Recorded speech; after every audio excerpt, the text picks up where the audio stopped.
So what are you thinking about? Well, I guess I was just thinking a little bit more about what we were talking about on the judgment of joy. Um, and I was kind of thinking about how does joy relate to energy, energy dynamics? I guess why I'm bringing that up is because made a distinction in our OG Rose conversation between joy and happiness. Though obviously in colloquial or so quotidian life, most people might use them interchangeably, but as a framework, it can be helpful. And I was thinking about what are the energies of joy? Like what is, we did sort of talk about what is joy, and we talked about how it's actually a kind of it is a strength. Um, I guess I just was thinking about that because we've been talking about energies like in season two a lot, and I was thinking about like how we can relate discernment of energies with joy. And off the top of my head, my kind of thought about it is just that, like we made a distinction before about the fact that you can get energies almost like a little token, right? You get like a little energy pellet or something because you got what you wanted or whatever um you felt a certain way, so you took it out on somebody or took it out on people. Like that is a way to get energy, but really that doesn't cultivate an internal energy. So it's less stable. It's always contingent. And so that again makes me think about like that being in line with happiness, whereas joy, I think does seem to be more in line with the energy that is internally cultivated, right? And that's why to me there's a parallel between those two, or maybe they're in a sense they relate to one another. So yeah, overtly in a sense, because the internal energy that you cultivate that doesn't require you to get an energy pellet is the same idea as like joy being able to be with you in trials, and like the very thing that could actually drain you of energy slash joy, if we can conflate that internal energy with joy, is a thing that can even create mysterious energy potentially.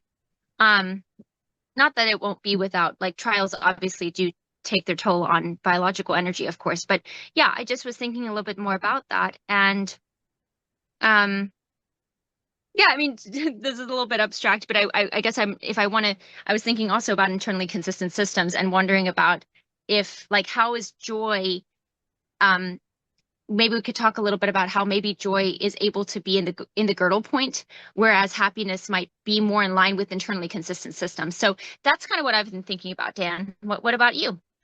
Thanks for Yeah, I asking. mean, I've been thinking about the joy stuff, and there's a few things. First off, as a kind of something that could be clarified is so there's this weird dynamic where joy is something that is really hard to hold on to because it has a certain abyssalness. Like it in the same way that ideas are not experienced. So when you try to really honor an experience, ideas are getting in the way. And when you try to recall an experience, you can't ever relive the experience. So it's stuck in ideas. So there's always this part of the human keeping you away from experience. And it's really hard to actually correctly order, if you will, or correctly condition the relationship between ideas and experience. So there's this kind of way where the correct orientation is getting away from us. And so, likewise, with joy, there's a certain posture of joy that requires a vulnerability. You can't ever grasp it because if you grasp it, it gets away, like your bird example, right? Yeah. So, you have to hold it with an open hand, which basically, because we're human and imperfect, means there is going to be experiences of joy getting away from us, right? Like, joy is not, it should be noted that if we're talking sanctification, there will be missteps, right? It's not like a perfect step. There is no one is in joy all the time, right? But you commit yourself to the work of joy, right? But you see, the first time joy gets you taste joy and it gets away from you, then there can be a temptation to make it less painful that it got away from you to just say, well, it wasn't real anyway, right? Or to say that, it was just an illusion. I was delusional. Yeah, right. Because Yeah, it can be something a like way that. to deal, it can be a way to deal with the pain. And furthermore, of course, to avoid the judgment, right? And you don't, if you say, well, joy wasn't real, then whatever judgment it may put on you to get it back or to change to keep it, you can, get rid of. And by definition, that judgment is going to have to be something you don't want to do. Because if it wasn't, then you'd have already done it. So the joy wouldn't have gotten away from you, blah, blah, blah. And it wouldn't mean anything, right?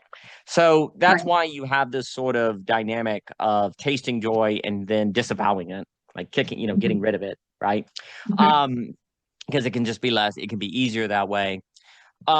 Furthermore, again, another reason why it's hard to stay in joy is because not only because you also judge yourself as having joy. Like how inconsiderate I am. Maybe I'm delusional. Maybe I'm immoral to be in joy when this world is so messed up. And maybe I'm crazy. Like there has to be this ability to calm your own inner voice, which is going to be like your own inner voice will critique joy. You yourself will be uncomfortable with it. You yourself will feel, oh, we're talking about sainthood and all sanctification. That's kind of prideful. What if that's prideful? What if that's wrong? What if that's not humble? There's all these self-critiques. So the work of joy is judgment to the external world that calls a feedback loop where then you get demonically attacked that you have to deal with. And there's an internal test. And this is why when you talk about the work of joy, it really does align with the work of a lifetime. It really seems to kind of go with that. Now, on the question of energy, and the internal consistent question is really important. But I'll throw it back to you in a sec. The first thing I want to say is that joy is a kind of freedom, and freedom is a kind of energy. Like freedom is primarily an energy, not just do you want chocolate ice cream or vanilla. You feel a certain kind of energetic thing. So the qualitative experience of the energy of joy is freedom. And joy it creates that kind of energy, that kind of freedom right? But you see, that freedom is meaningful because you came through the very judgment that joy brought. This is the kind of the move. Joy brings a challenge that if you come through, you then feel free from that challenge because you've gone through you've gone through the purifying fires, you've done the difficult things. So joy presents the challenge that then you feel burdened by, the judgment, that if you come through, you feel free by. So there's a weird way in which joy as judgment simultaneously brings a burden, but then a freedom in overcoming that burden. But here's the issue. If you don't rise to the occasion of the judgment of joy, well, then you're just stuck with the judgment. And when you feel under judgment, you don't feel energetic. You don't want to get up. You're just kind of going through the motions. You don't want to talk to people. You don't want to see people. You feel under something, right? So the judgment of joy is so interesting because it simultaneously creates the conditions of a kind of like depression, a kind of under a burden. But then in creating that burden also creates an opportunity for the energy of freedom. When you rise to the occasion of that burden, that requires you, it's not an arbitrary burden. It's a burden that you've made for yourself in your own sin and refusal to sanctify and so on and so forth. So it's simply the burden of yourself. It's not that joy adds a burden to you. It makes you see a truth about yourself that you need to confront because that's holding you back. That's the other thing. It's energetic in the sense because the things that joy, you were saying like joy is the sun that illuminates everything. The things that joy illuminates are already energetically holding you back. You're already wasting energy in a certain sense. You're already cutting yourself off from mysterious energy. You just don't know how here's the problem. You don't know how you're cutting yourself off from mysterious energy. You need to encounter joy in its judgment to find out because it's going to be brought to life and light. And you yourself can't will to bring those things to light because you're full of self-deception because you are the problem. You're just going to be guessing it according to your own rational calculation when really it has to be revealed to you. And joy has this way of revealing it to you that then if you overcome these things, then energy that is actually already being blocked will then be unblocked, right? So that's part of it. And then I'll stop there. But the internal consistent stuff, we can say internally consistent systems are things you're happy with. Because I really want to stress that happiness is withness. Like you're happy with something, while joy is more of an ontological state. It's more of a state, right? But let me pause and throw it to you first. Yeah, that was all really good. I guess a question came to mind. Can you hear me okay? Like I've got this set on some bricks here, so can you hear me? Good. Okay. I had a question come up when you were speaking about, these trials. Do all of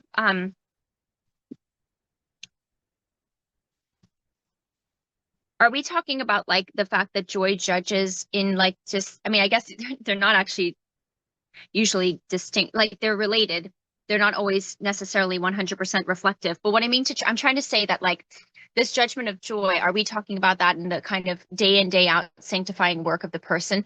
Or is that like, are you talking about the judgment of joy in some, I don't want to say random, but just some kind of like unexpected trial that now how the trial is handled is going to often have to do with who you are and your daily stuff, right? Your daily habits, but like the nature of it can be extremely unexpected and basically feel like it has nothing to do, like it's out of your control entirely, in that sense, in terms of like just the character of that trial.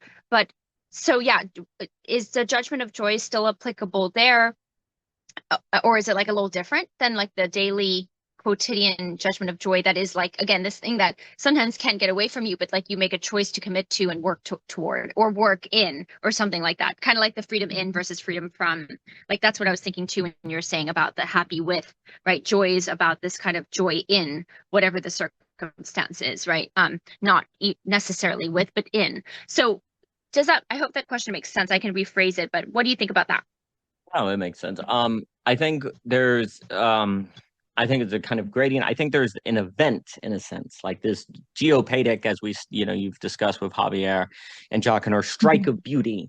Like there's this Mhm. event, right? So there's this way in which you could even say mystical experience, or this Mhm. heightened experience of joy that feels like a revelation of Mhm. what life is supposed to be. And then what's Mhm. interesting is you have to do the work of memory to keep that in mind, to choose in light of that event to change your quotidian activity so that it's Yeah, yeah, participating in this event, absolutely. right? So you Absolutely. could say virtue is the quotidian developments and choices to participate in the memory of the strike of beauty. Hmm. So you Hmm. now when the strike of beauty is going to occur and when the event will happen that you then need to hold in memory, you don't know. All you can do is condition yourself each and every day, try to develop virtue, try to quill the angry voice in your mind, all these little things that actually Hmm. increases the probability because of meeting the conditions. But the event of joy, then and the Hmm. event, but here's I guess I want to, yeah, it's a great question because then in the joy, the event of the joy, the strike of beauty, you may not necessarily feel the judgment. In fact, you might feel the joy. But then once Hmm. it goes away and you remember it, you then actually begin questioning it and you undermine it. It's like Hmm. God saying, remember the Lord God that got you out of Egypt. And it's like, no, Hmm. you forget it. Or you start to say, It's also yeah, it like, was, you start coming up, you start nitpicking things. It was great and all, but this, that, and all. And it's, yeah, it was neat, but it wasn't any better than a fright. You start de emphasizing it, you start pressing it down. And that's when you're avoiding the judgment. Because the joy, like you get that taste of joy. And then what is very interesting, and I do think we talked about memory equals spirit at the net with Jockin and others. There is something about once you have the event of joy, the strike of beauty, then things come up in memory. Like that's what the judgment brings up things that then you have to face. So you go back to repressing. It like activates a process that you begin to develop. You make these little yeah. choices of I will face that, I won't face that. It begins a Hmm. kind of unfolding in you. Let me throw it to you. Hmm. Yeah, that's good. And I guess like when it comes to these things of like what one could call crisis moments or some, you're talking about event in the positive way, mm, that affords the strike of beauty, right? But then there's the events that can also cause the strike of horror. And they're related to the quotidian in so much as the character you've been developing will show up then, right? It will show up to handle it, one way or another. Um, but I guess it's sort of hmm, yeah, it's almost like the inversion or something, like where the event of the strike of beauty is the maximum joy, right? Where you don't, like I said, you may not feel very judged. Um, and then the event of horror is again, the inversion. Of course, there's no, the joy is not there in the sense of it just being naturally like you don't feel that there's nothing joyful about something that's horrible. Um, but it's in that moment when it's in that event where you have to, it's like there's something about it being the moment of, I'm trying to think of like judgment's role in that. Perhaps you can feel condemned in it, right? Because often if something happens, you feel like I must have done something wrong, or like, what did I do? Like, why did this happen? All of those questions, or what did anyone do for this? Does that make sense? So there's a type of, I don't know if that's exactly judgment, but there's kind of the feeling like it's almost like the scale of judgment and joy. Judgment jumps up when those events kind of happen. And also we start to judge things, right? Like we're judging it as like what all of the questions that come up are actually kind of essentially judgments, right? Because we're thinking we judge this to not be fitting, we judge this to not be appropriate or right, or it doesn't make sense, so we're judging it as not making sense, things like that. So yeah, I guess for me it's almost like, I don't know if it's simply just the mountaintop valley situation where the mountaintop are those, again, strike of beauty moments, and then you have to remember to carry them down the hill as you go. But the thing is that like every reference back to the top is going to really help you, especially in the valley, the deepest valleys that you encounter. So, yeah, it's there's a kind of like daily remembering that is necessary for when you really have to remember, because it's the hardest when you're in the valley, when it's the darkest and everything like that. So yeah, I think that yeah, that's kind of what's coming to mind. I was just kind of thinking about it in terms of that sort of like that framework there, with like the strike of beauty moment, the quotidian, and then the strike of horror, and how those relate to joy and judgment. So yeah, I'll throw it back your way though. Well, there's something about all this that is a suggestion that life is about holding something. Proust has that idea where he's like, life is not so much about a journey to a destination as it is a kindling of new eyes. So likewise, if I look at a Gus and a Burst and and we've talked about it many times with everyone at the net, Jock, et cetera, on memory. And there it was something that it would almost seem as if the work of life has something to do with memory, holding something in memory. And if we are talking about joy, it's not so much you need to find joy. You need to live in your life in a way so you're surprised by joy. You're hit by the strike of beauty. And then the work is holding that in memory. Because like when you talk about like traumas or tragedy, like everything's coming to make you forget. And it's just very interesting how you'll suddenly go 3 days and be like, I forgot this. I forgot that. Like, how did I forget that? Like, there's something about, because if you forget, you also forget you forgot, right? So there's something about the work of joy, and which I'm using simultaneous with the work of beauty, that is a kind of holding in memory, like holding to something, like holding to something that's no longer here. And it's very difficult in the same way that it's incredibly difficult to be struck by experiences because ideas are getting in the way. And then you also need ideas to have experiences, to coordinate yourself for experiences. So it is remarkably difficult to actually hold something in memory because the demands of daily life are constantly taking your focus or making you forget you forgot or so on, right? So there's this incredible sort of suggestion that much of life, a incredibly high percentage of the work of life, is simply holding on to something and trusting that God that will strike you with that thing to hold on to, and then you have to hold it. But you get irritated and you forget, like you're always losing it. And it would seem as if spiritual development is so strongly tied to a certain orientation in relationship to memory and how you hold something that occurred, and not like your vows, like you what really mattered, why you fell in love with this person, why you started writing, why you did this. There's so much of like not forgetting, like holding it and remembering the joy. But here's the issue.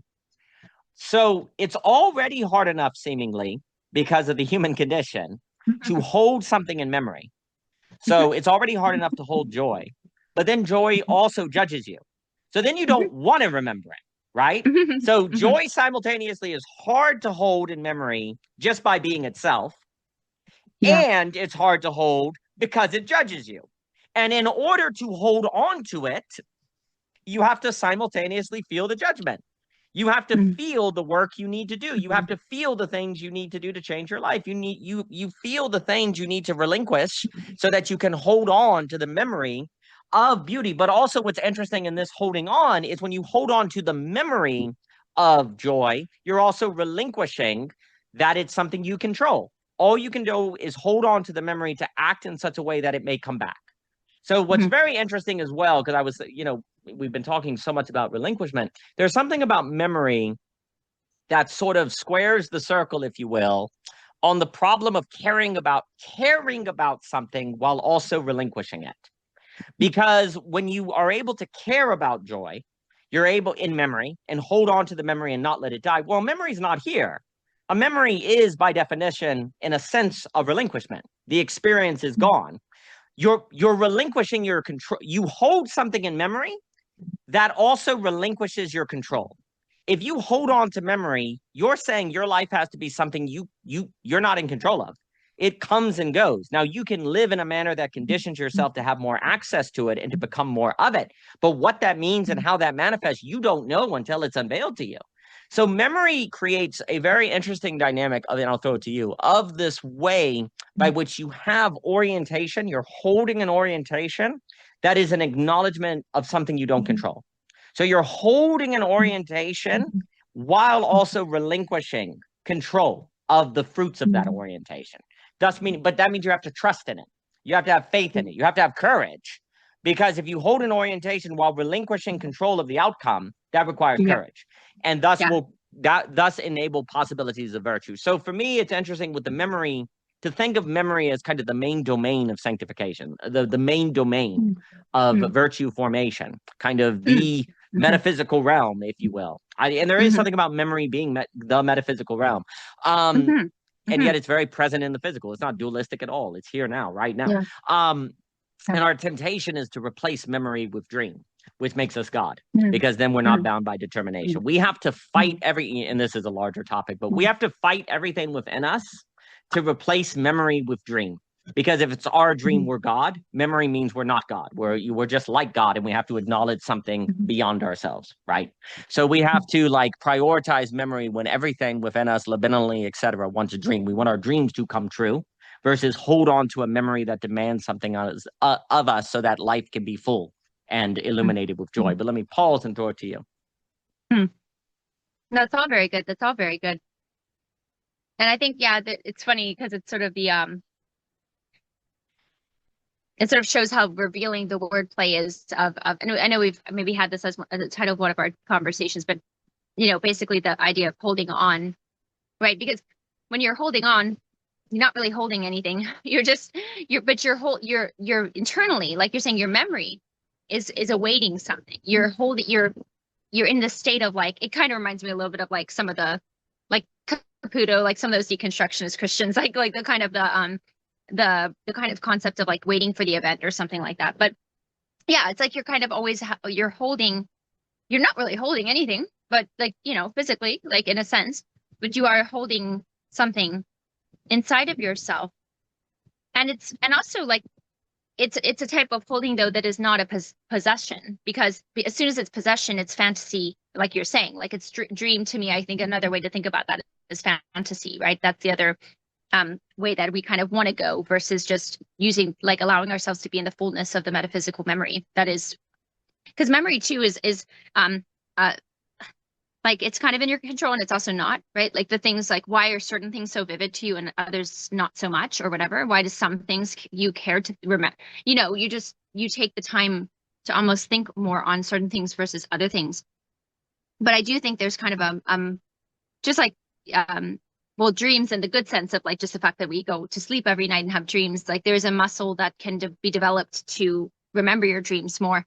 It's the same with memory. I do think people can actively, or maybe they don't think of it as active, maybe they think of it as passive, but just try not to remember stuff, right? It's I don't want to remember that. I'm not going to think about that.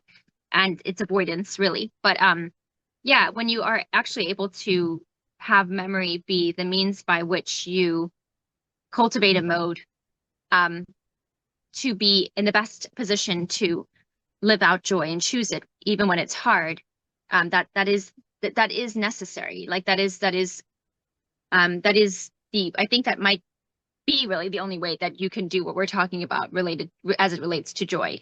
Because I mean, I don't know about the memories of dogs so much, so don't take me as critiquing dogs, but obviously other creatures may have different experiences with memory and etc. But there can be the fleetingness of memory that comes with happiness, right? It's like happy like a dog, right? Like it's this kind of, you don't have the longevity of your memories and what you have to remember that hurts so much, but that is so refining to you.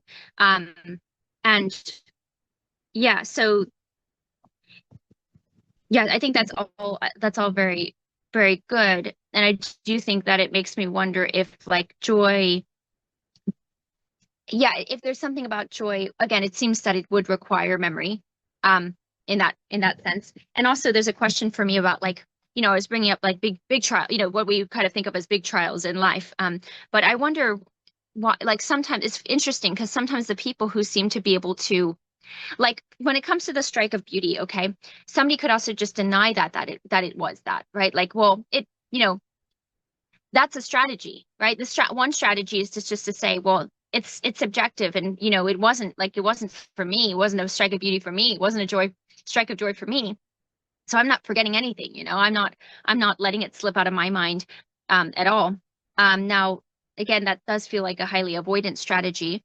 But because usually there's like an actual qualitative experience, right? If it is ontological, like you're saying joy is, which I do agree with, then there's a qualitative experience. And I wonder if it's just, I do though think that what if somebody's going to take that route, okay, they're going to take the route of saying, well, it's just subjective, like it wasn't really a strike of beauty. I'm not saying that's necessarily wrong, right? Like I don't, but the risk with that is that that might cultivate a subjectivity, which has a very difficult time remembering, as you're saying, and like they're going to start to get really upset about stuff even when there's no crisis. Like there's literally like no kind of crises in the way we understand like very tragic or difficult human experiences that can occur. So I guess I'm just thinking like what's going on there. But really what I do think it goes back to is actually memory. But maybe the question I'll land on in all of that is this idea that is the question of what you would say to that about the subjective experience, right? Because somebody could just say, well, I'm not forgetting anything. Never mind the fact that you have to just sort of look at the fruits. Like if somebody is able to essentially have a really miserable time with stuff that isn't like, nobody's dying, nobody's like in a war, nobody's in, like, yes, it can feel that way psychologically. I understand. But you have to think about like in the grand scheme of things, there are things that could be in a sense far worse. And I think that in our day and age, nobody likes to say that because it's like, oh, well, we don't want to discount the emotional stuff. The emotional stuff is very important, but that emotional stuff on the daily basis is actually going to relate to the big moments, whether they're the strike of joy moments or the strike, and strike of beauty moments, or they're going to be the strike of horror moments. That like your disposition is going to be. That's what I'm trying to say is the people who are most able to identify and experience the strike of beauty and joy are also the people who are able to, even when they like it's, even when they have every reason to not, to be miserable, like they can acknowledge that they feel miserable and they're going to choose to persevere, and to find a way to see the light in even a dark situation. So anyway, that's a lot, but I'll throw that back to you. So if there is a consensus that something was beautiful, as there was a strike of beauty, and you did not feel it, you need to be really examine yourself to ask, was I being What? patient in that situation? Was I being kind in Mm-hmm. that situation? Was I being virtuous? Did I have an angry voice in my mind? Was I paying attention? Mm-hmm. Did I care to be Mm-hmm. there? Was I open to Mm-hmm. the situation? Mm-hmm. Because there's the first response is a kind of like, were you virtuous? Because virtuous is the conditions of experiencing the beauty. And if you look back and go, no, I wasn't, well, that would be why you didn't. Now, if you look back Yeah. and say, no, I was in virtue and I didn't experience any beauty, well, you then need to ask if your definition of virtue is self-righteousness. So then you have to Mm-hmm. examine that. Like, what do you mean by virtue in that circumstance? And Right. then third, if you look back and see that, well, then maybe you're in a group of people that are a bunch of art critics who are talking about this avant-garde work being beautiful. And actually, it's just kind of the art critic judgment, right? It's not really a strike of beauty, right? So you Mm-hmm. really need to kind of examine yourself in the same way that if everyone says there was a rainbow, and you didn't see it, you have to ask yourself, was I standing outside or inside? Was I standing where the light and the sun was going at the same time? Did I meet the same conditions, right? Yeah. But if you can honestly say I met the same conditions that they did and did not see a rainbow, well then yeah, there may not have been a rainbow there. There may not have been beauty, but you have to do that level of examination. And the problem is if you see, this is where it gets kind of tricky. If for you it wasn't beautiful, then your ability to hold that experience in mind, in memory, well enough to make that sort of critical assessment will be notably difficult because Exactly. so it becomes, that's where you have the enclosure problem, right? Hmm. So what I would, Yeah. I guess, from a practical standpoint, say is that Hmm. instead of asking if a previous thing was beautiful for you, because if you say no, it's kind of too late. Like it's Yeah. almost in a Yeah. way Yeah. almost too late. Just go look for the next one. Like go look for the next Yeah. one. Change the day. Go be open to the next one. Yeah. Yeah, Yeah. go be open to the next one because you've got an Yeah. enclosure problem here. So just you got to kind of move forward and be open to the next one is what I would say. Yeah. That makes sense to me. And I think that's a good way to think about it. And yeah, and I think one would also just have to decide, like, are they going to be open? Because there's a lot of factors in how to discern a quality. We kind of take that for like we either don't think about it, and that's why unfortunately things go so much in the direction of quantification with at the expense of quality, right? Though there is quantification that's necessary. But yeah, there's actually a lot to discerning quality that I don't think we always have time for, or like we don't really talk about. But you'd have to be open to also, though, there's something, I don't know, there's something kind of interesting about like a kind of a leap of faith in doing the act of, you know, uh, we've had to talk about this a long time ago, but like just the idea that, it's funny because we're talking about joy judging, right? But again, in experiences, we do judging too. Like we will judge what that experience is, like, or what does it feel like? What is the quality? What are the energies of it? But it does take a leap of faith almost to be able to put yourself in a place to judge, which you also may feel bad to do because you don't feel like, oh, well, who am I to say and blah, blah, blah. But like you have to be open to also being like, oh, maybe there is such a thing as a experience of energies. Maybe there is such a thing as um mysterious motivation or like where time feels like it just somehow stopped, somehow it was timelessness or something like that. Like there does seem to be like it does seem to go back quite a bit to the combating the enclosure because you have to be able to be open to even be able to potentially, and like look, I'll give like a very like personal concrete example of this as it relates to like my own experience with animation, especially Japanese animation, which I do find to be very very has given I have encountered some incredibly powerful moments and strikes of beauty within in the writing in the art of it all. But not all of it, but like there's some for sure. But there was a time when I wasn't open to it. So like I could, it was just like I was not able to access it somehow. Like, and you know why? In that moment, I remember a very specific reason for why. It's often because like our lives are all like the stuff that's going on in the background over here is also related to how you can handle this over here. So at the time, like I remember specifically a particular piece that I was engaging, but at the time I was dealing with something that had made me feel sort of a little bit bitter. So like I couldn't, because I wasn't handling that. This is why the virtue is so important. Like I could not be open to the experience of that presentation, if you will. Whether it would have ultimately led to a strike of beauty or not, that's it's not so much about that, so much as it is the openness to the potentiality of that realization, like of it actually occurring, that you actually get struck by something. And so anyway, I just wanted to say that where this openness seems really, really crucial. And I don't know, maybe it's just not talked about a lot because it's hard to like teach it in a way you really can't like teach or force or anything. Like you have to just, it just has to be something that maybe somebody witnesses and then they say, I want that too. Like I want to choose, I want to do whatever is happening over there. I would like to do that too. I want to feel that. I want to experience that. So anyway, yeah, the virtue stuff's important because it's going to impact even your ability to be struck by beauty. Like it's a big deal. And like the stuff you don't think is related, or oh, that can't matter to this, is probably that's the very thing that probably matters the most to your capacity to be struck by beauty. Because also the thing is, being struck by beauty is gonna like it will change you. So if people are being changed by something they've encountered and you're not being changed, you should also start to ask some questions like, I wonder what's going on here. Like, uh, don't assume necessarily that like your assessment is wrong, but like you should start to question your own assessment and to start to get self-skeptical of like, I just out of genuine curiosity, I wonder what's going on here. Like, I wonder if there's something that I'm not facing that I need to face in order to open me up to such a thing. So anyways, I'll throw it back your way. The temptation is to say they're all stupid and I have the insight they don't have, or to relativize it and say it's just relative. They liked it, I did not. Or to say, well, if they would have had a life as hard as I was, they wouldn't have been struck by this beauty. We do these moves to make us Yeah. not have to change. But you're Yeah. completely correct. If everyone else is changed or moved by something and you're not, you really should not. You should own that as opposed to kind of push it away, because Exactly. that's to avoid the judgment of that's there Exactly. is a way in which the judgment of joy can be not feeling joy while everyone else does.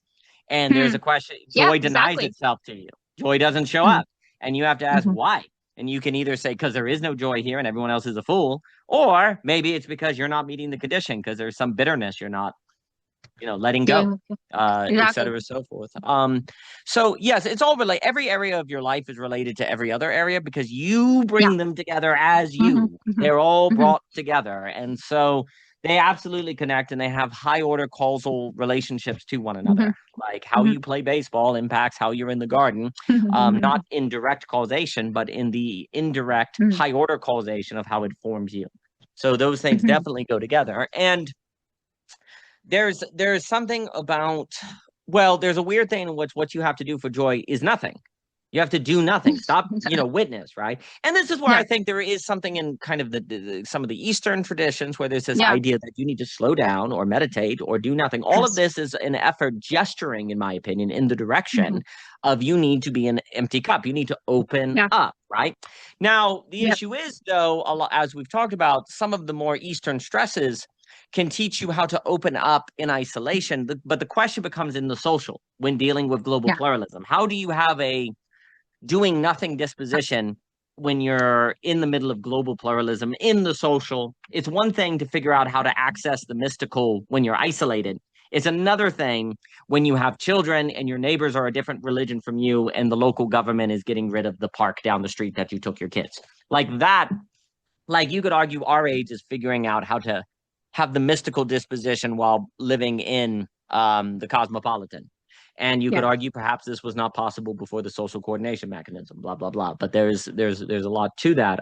But there is this kind of stress on a certain openness, right? And I think that gets back. And I know we don't have too much time today, but I think it gets back to the question you were asking about internal consistency, because joy, as a dwelling in the girdle point, is thus an openness, right? You're dwelling in incompleteness. So there's a kind of doing nothing. As opposed to in happiness, you just trace out, you're happy with tracing out the determinations of your internal consistency. You're kind of happy with the map, right? Where in the girdle point, you find joy in the fact the map isn't the territory. You're glad the map is not the territory because that means there's more life to live. Where in happiness, you're happy with your map. You're not hmm really happy with the territory at all. You're happy with your map and you want your map to be the territory. Happiness has you be in a state where you want the map to equal the territory. Joy is a state where you know the map isn't the territory and you're glad in it. And hmm so joy is going to keep you in the girdle point. It is hard to imagine you're going to be able to dwell in the girdle point and thus open yourself up to personal knowledge, participatory, all that different stuff, unless you find joy in it. Like, because here's the issue. Yeah. Without joy, then I think rationality is going to get you. Like, you need hmm a strong experience. Like, you need a very vivid, high quality experience to stay in the girdle point when life throws pressure at you, or you have to make a hard decision, or, the pressure's on. When the pressure's on and rationality says do X, Y, and Z, because that's the internal consistency of your map. If you don't have if you have not been holding on to the memory and practicing hard every single day to hold on to the memory of the joy, the rationality is going to win. It's going to be too strong. It's going to be stronger and more vivid to you than the memory of the joy. And you'll be and of course rationality is what you would use then to question. Like if you say, well, let me just like ask questions and critique the joy. What are you going to use? Rationality. And that's the very thing you're having to hold the memory against, right? Because internally consistent systems are mechanisms of rationality, right? They're tracing out this leads to this, this leads to this, this leads to this, and it's all internally consistent. A memory is something you hold. that if you question because the memory is not the experience, you lose. You can always question the memory because the experience is gone now. And if you question it, you're probably going to kill it because it's not the experience. And all the questioning will do is unveil it's not the experience. So it's weaker. So you weaken it as you question it, right? Like you weaken it.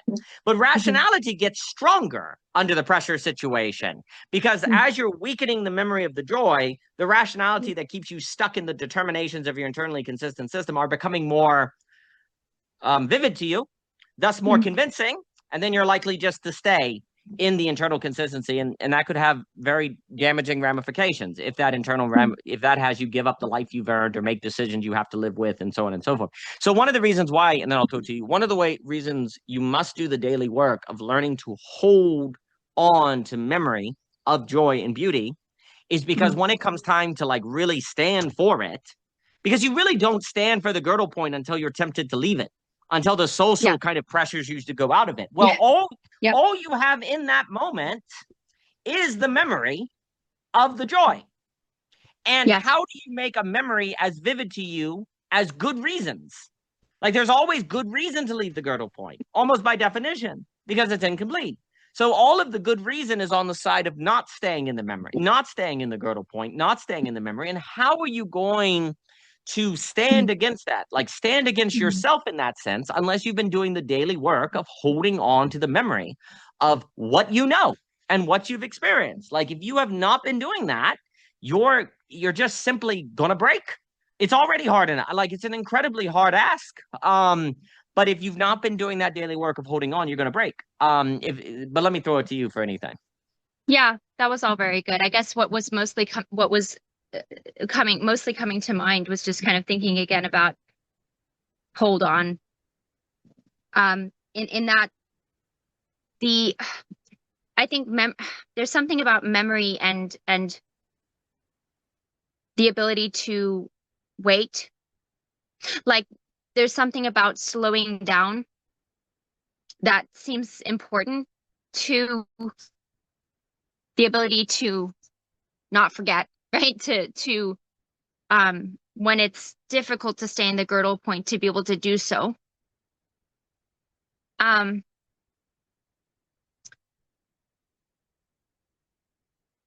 Yeah, I don't know, there's something there that I think is important because like I think sometimes we get a lot of times fear in particular can make us not want to hold on because we're afraid.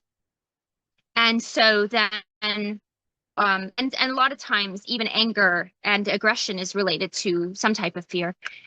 So what I'm trying to say is that like the expression is used often to just it's like hold on a minute. Like it actually like you don't actually have to wait that long. Like but you do have to hold on. Like you do have to and I don't want to push it too much because I know we're talking about holding in a different way, but I like thinking about it too in terms of temporality, like where there's a way in which being able to remain in the girdle point is actually a type of being able to be in the timelessness of things because it's going to unfold. And often it's not, the whole, hold on is often used as a very, like a brief interlude or something like that till the breakthrough or something. But it's very difficult to stay there for any length of time because, well, the social pressures, right? The social pressures, the fear, and all of that. And there's something about speed in the Berlioz sense that just kind of once, like it doesn't, it like, but it, I don't know if it like suppresses or bypasses memory or something like that, where there's just no time to remember. And like doing even little acts or rituals where like you take a minute to pray before a meal or something, let's just say, it's a type of remembrance of like, oh, right, I didn't like just get this for myself. Like this is a gift, to me and I'm grateful for it. That like those are types of holding on moments where you in the little things where you take a minute to remember. And so that, so it does seem to be that like remembering in this way where you are the one who is holding all of the memory and the capacity for what it can, be for you in your becoming in the girdle point, in the choosing of joy, is like it is related to how we relate to time itself, and the ability to slow down seems to like not informed enough, or like I'm not elaborating enough on that, but there is something about that does seem important and necessary. And actually like that, yeah, in a sense, And I don't just mean it in terms of like velocity, but yeah, it's mostly this ability to be okay with with not knowing and trusting for it to what needs to be known to come forth, really, instead of urgently grasping in fear or in anger for what, for the knowledge or for the knowledge to be known or for any of that. But yeah, easier said than done. That's why it does take like the daily things to cultivate that type of disposition for when it's particularly hard to do so. So yeah. Oh, well, I think if you're in an internally consistent system, then the name of the game is to as quickly as possible trace out the consistency, like get to the next thing. It's all about speed. Hmm. Like it's all about speed. It's about Hmm. tracing out all of Hmm. the internal consistency. It's about here's X, get to the destination as quick as possible. And the girdle point, what is the girdle point but waiting? Because you're basically in the girdle point saying that I have to just be here until reality discloses. I have to be here until a revelation occurs. I have to be here. Like I have to figure out how to maintain being here in the incompleteness and kind of letting the world unveil things to me via justification, as we've been talking about. Like I have to let revelation happen. Hmm. And basically what I'm just trying to do is maintain the conditions of possibility for revelation, ergo James Wiggy insight to happen and Hmm. for joy to happen. I'm just trying to maintain a holding position in a certain way when Hmm. everything within you is trying, all your fears, all your thoughts, Hmm. all your obligations, everything is basically moving you out of the girdle point. Like if you can Hmm. actually stay in the girdle point, it's like a miracle, and yet you do nothing. Like it's a miracle to Yeah, do nothing. To actually do nothing is yeah, kind of miraculous. yeah, and I think of the girdle point too, like as a vertical to the horizontal, and it almost feels more like a birth canal. It's not like you're doing like yeah, in a sense you're doing nothing, but it is literally the portal. It is literally the portal. So, anyways, continue. No, that's exactly right. Like it looks like nothing's happening, but everything is happening. You're carrying the Exactly. baby's coming, like all new life, Exactly. right? Exactly. So you can't speed up a pregnancy.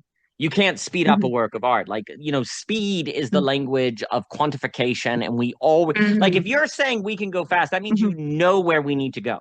Like you know the Yeah. outcome. I hmm.